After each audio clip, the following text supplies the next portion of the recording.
In my family, we have a lot of teachers and we have a lot of tech professionals. Go to one of our family reunions and you'll be surrounded by IT support. If they can't solve your computer problem, they at least can tell you why it is unsolvable. Here's 5 yoga poses to do throughout your day to stay sharp, focused, and flexible, and relieve pain caused by so much typing throughout the day. You can do every single one of these while you're sitting at your desk. So let's get started. Number 1 is breath work. Samavrita pranayama, box breath. This one's one of my cousin's favorite breathing technique. It's also known as the 4-4-4-4 count breath work because that's what it is. You inhale for the count of 4, you hold for the count of 4, you exhale for the count of 4, and then you hold again for the count of 4. So then the question becomes, well, what is the count of 4? And that's up to you. See how long you can draw it out without straining, and then keep practicing that, and you can lengthen out the time that you do it. Maybe you only do it like 4 times in a row, or you could do this for a few minutes. So together, it looks like, exhale all your air out to begin. And now inhale, 1, 2, 3, 4. Hold, 1, 2, 3, 4.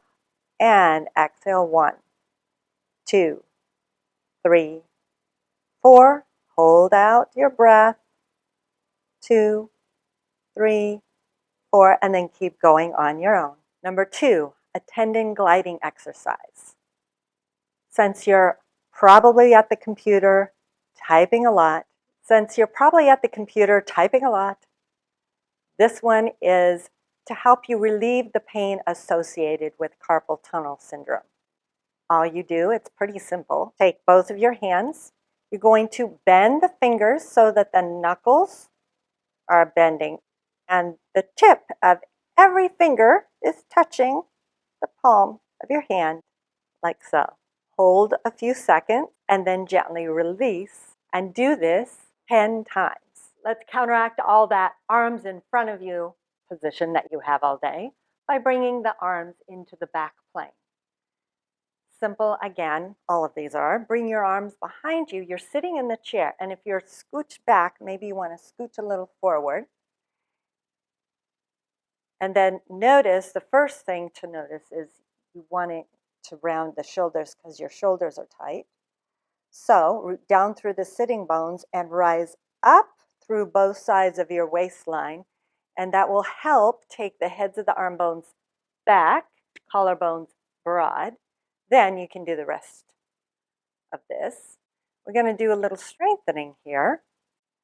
So bring your arms up towards the sky, and you'll know how far you can go, and then squeeze into the chair on either side, and then release. That's 1. You go up, squeeze in, hold, and then you can release down a little bit or a lot, all the way down if you would like. And you're going to do that 10 times. See how that works for you and let me know. Number 4, seated figure 4.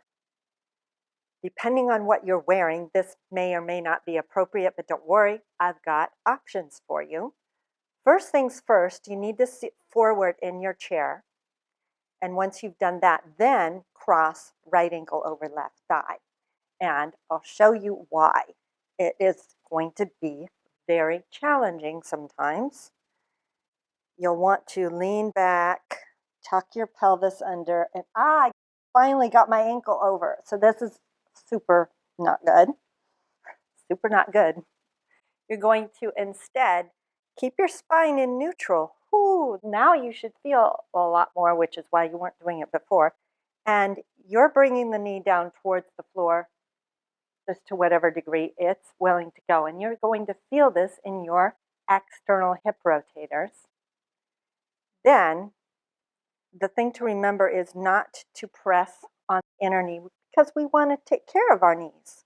So instead, you're working here So externally rotating the leg. And you can take your hands, if you would like, without hunching the shoulders, and then externally rotate that leg and get a deeper stretch. If you're more open in the hips and would like a little more, just tilt your pelvis forward, bowing forward, and that should intensify it for you. Now, if none of those work, that's fine. Instead, you're going to cross knee over knee, like so. And then from knee over knee, you can intensify this one if you like by taking the right foot behind the left calf.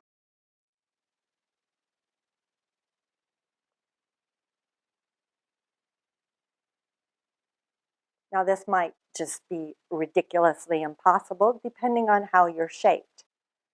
All of it is open to what your body is saying is appropriate for you. If you just rounded your whole back and tucked your pelvis completely under, that wasn't appropriate for you. So don't back off.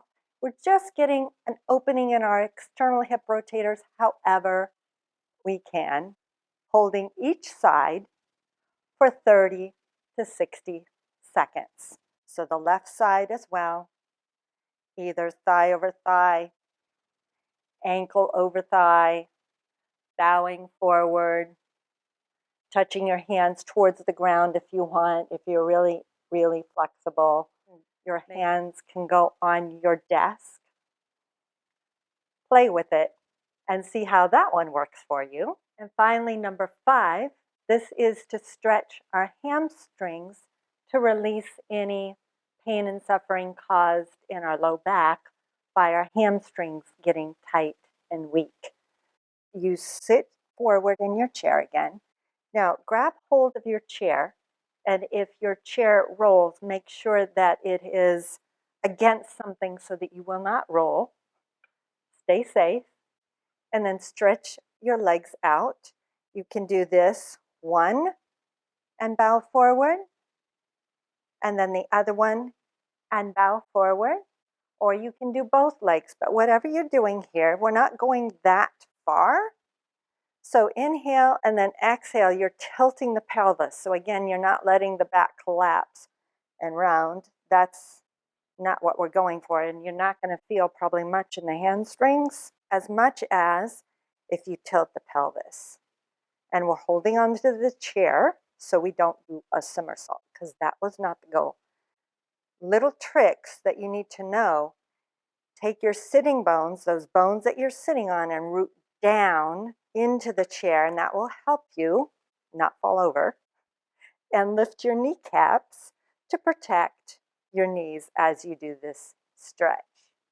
And you can hold here, keep lengthening through the spine, right up through the crown of your head, and hold 30 to 60 seconds. And then inhale and come up and decide, were they all wonderful for you? Did one stand out for you? Let me know in the comments below which one you liked the best, and which stretch do you prefer doing throughout the day. Do these 5 yoga poses 3 times throughout your day, dividing it up however you want. Basically, you have 15 things to do throughout your day.